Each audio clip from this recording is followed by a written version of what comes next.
Hello everyone, this is Nicholas Lionrider here, and after a long wait, Frontier has finally given us the news that we will be getting a third update to the game, third large major update, the infamous update 1.3. So I just wanted to go over, what this update is going to mean for the game and for stuff like the future of the game, modding, etc., etc. Because I feel like at least on the modding side, I can share some insight onto that aspect of it. So without further ado, let's get started. So I know they posted last week that we will be getting animal color variation finally, and that's a big deal. And as you can see, the saltwater crocs look great. They have a few different color variations. And if you actually read through, I'm not going to read through the specifics. I'm just going to give you the short of it. Basically, it's just saying that they're changing some of the modifications to the animal genetics and stuff, so that stuff like black jaguars are going to be a little bit more popular or prominent in the game. So they're going to be up to 6% of all jaguars are going to be black now. And same thing, stuff like they say bird and reptile albinism probably means specifically the like peacocks are probably going to be like pretty prominently albino usually, that sort of thing. What I found interesting is that they said that now this is where I'm taking this logic with a grain of salt, because it says that they carry existing genetic information with both color and pattern from their parents. Don't let this deceive you. This is not going to be this intricate system that they're trying to propose. Because what they're really not saying is animal color variation was in the base game. It just wasn't nearly as prominent as they're making it out to be here. So, stuff like giraffes and zebras and stuff, if you remember, they use this exact same terminology back before the game came out, where they said, oh, they inherit genetic information from their parents, and that's how they get their patterning and stuff, and so every animal is unique. But as we all know, that was a complete and utter lie. Now, this is also what I think is going to be another lie, because while I do believe that they will be getting some information from their parents, it's not going to be nearly as crazy as they make it out to be. Because if we actually, think about the giraffes. So, the giraffe textures in the game, there were multiple variations of giraffe texture. The issue was there was only 3. So, it was very easy to be like, oh yeah, so 1 out of 3 giraffes would look pretty much identical. And while there was technically some variation, there wasn't a lot. And so it was very easy to be like, oh, there's really no variation. So that's how they kind of got away with being able to pawn this off as like a new update, when it really is just something they kind of promised in the original game and just didn't really deliver on initially. And what I can tell they're doing really is that pool of 3 giraffe textures is now just going to be a pool of what I hope is at least 10 plus textures. But I still don't think it's going to be nearly as crazy as people think. Because, again, they're all just pulling from other textures somewhere in the game. So, what I want to say is, how is this going to affect mods? And, surprising to probably no one, this will break every single mod out there. So a lot of people probably want to cite, if we go like to Nexus really quick, to Planet Zoo, stuff like Pure Winter's Wolf Color mod, or this Green Iguana Morph Pack, or Extraordinary Tigers, Llama variants. All of these mods are obviously going to become obsolete. But what's going to really happen is we need to now make sure that we have to fix all of our mods, regardless of if they were a color variation or not. So, in the case of the, dromedary camel, which I was just able to fix, that's also going to have to be updated now, because presumably camels are going to have multiple texture files now.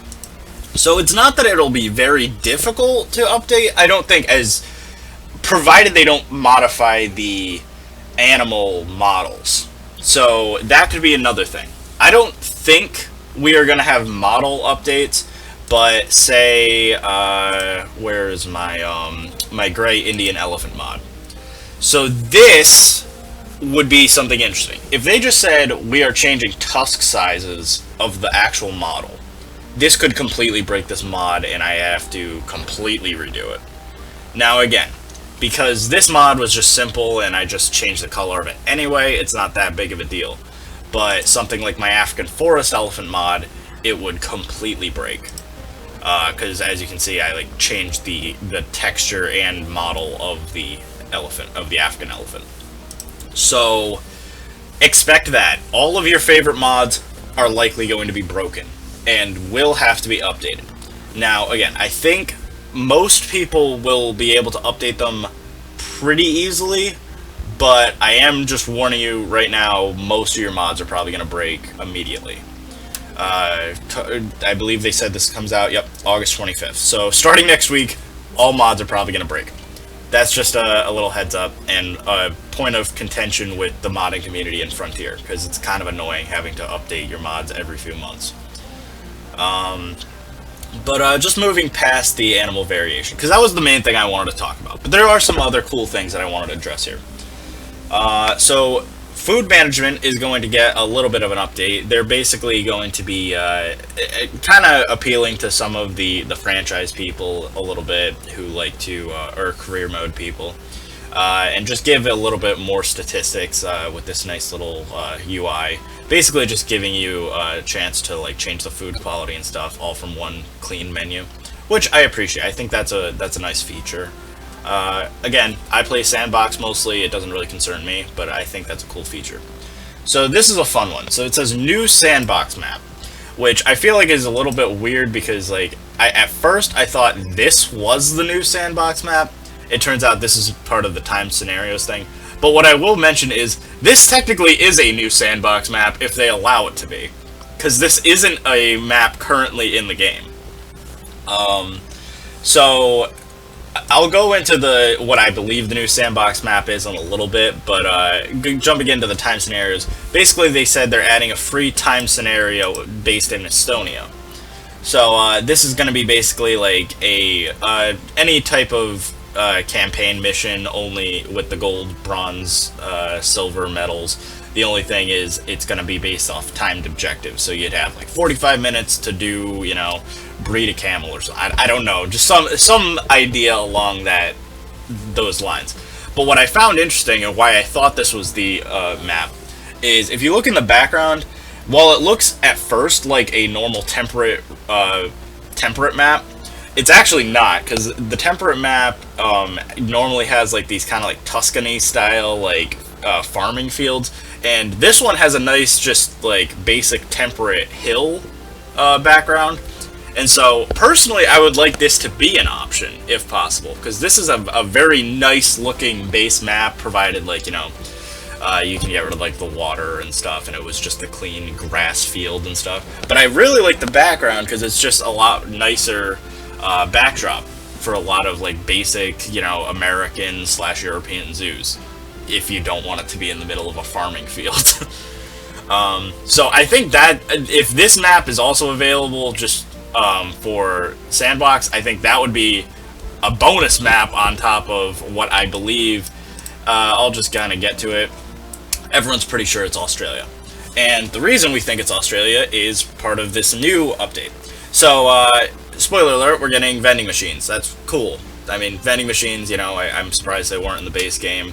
They're just kind of a little thing. I'm not crazy about how you place them down. You have to place them down like a bench or a umbrella stand. That's not ideal, but we really don't care about that. We care about the stuff on the side here. So we got some new trees and stuff. And so I know they mentioned it down here. They say that we added some new plants and foliage and stuff. And you can kind of see it here. So these trees, while at first don't really definitively say anything about why we think it might be Australia, it kind of takes, you know, you have to kind of look at it a little bit.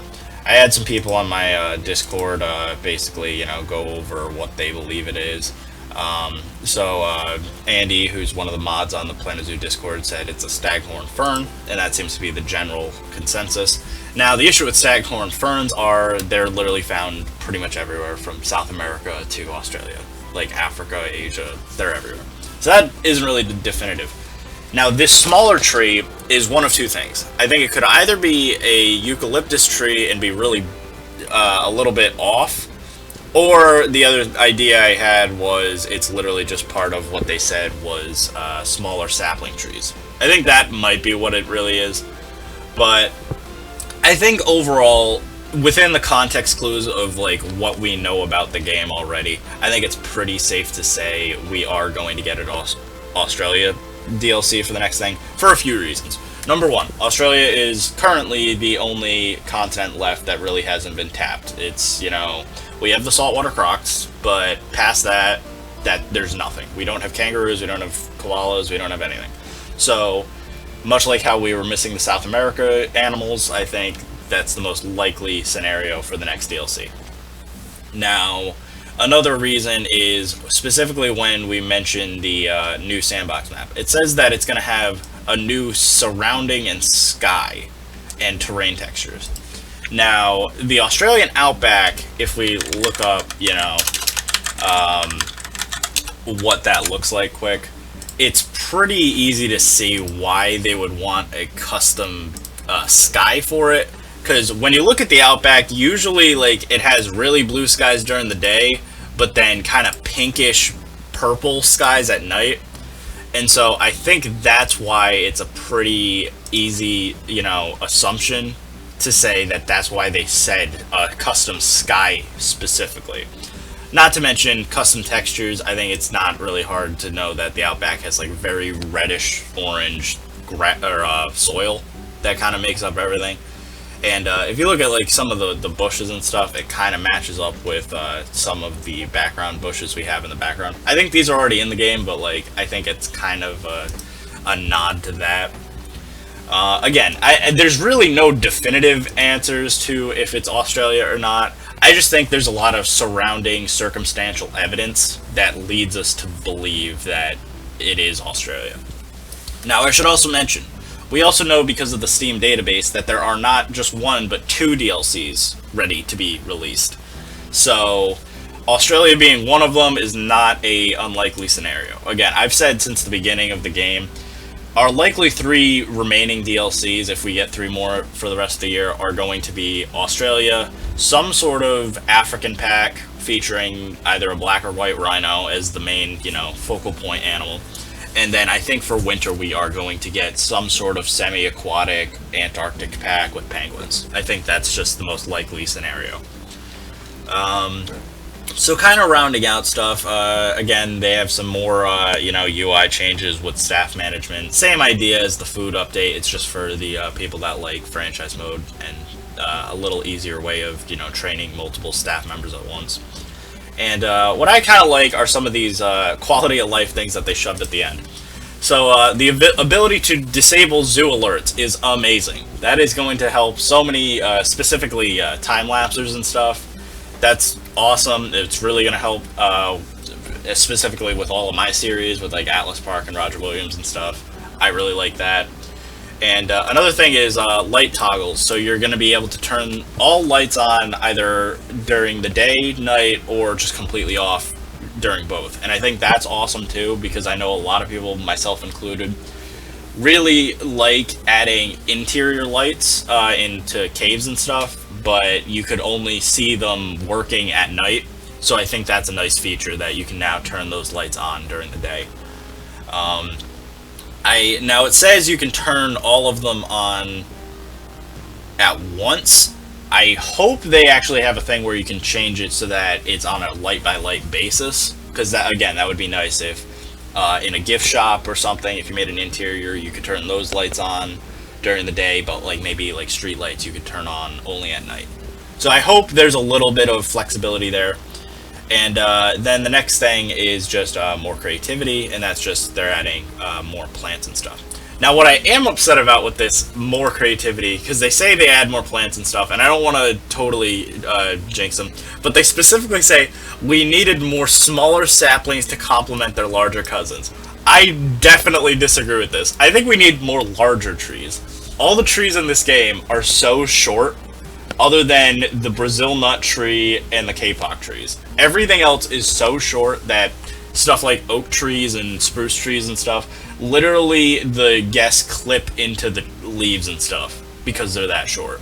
So I don't know what they're talking about. We need more short trees. I think a lot of people have, kind of accepted the fact that sinking trees into the ground is the best way to get kind of like shrubs and foliage and bushes and stuff like that.